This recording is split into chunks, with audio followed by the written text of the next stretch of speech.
از دل غم دیده حال دل پرخون مپرس. از دل غم دیده حال دل پرخون مپرس.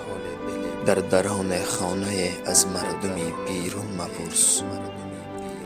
هیچ کس در هیچگاه از حال دل آگاه نیست.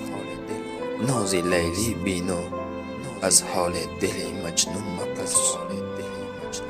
از دل غم دیده حال دل پرخون مپرس. ناز لیلی بینو از حال دل مجنون مپرس.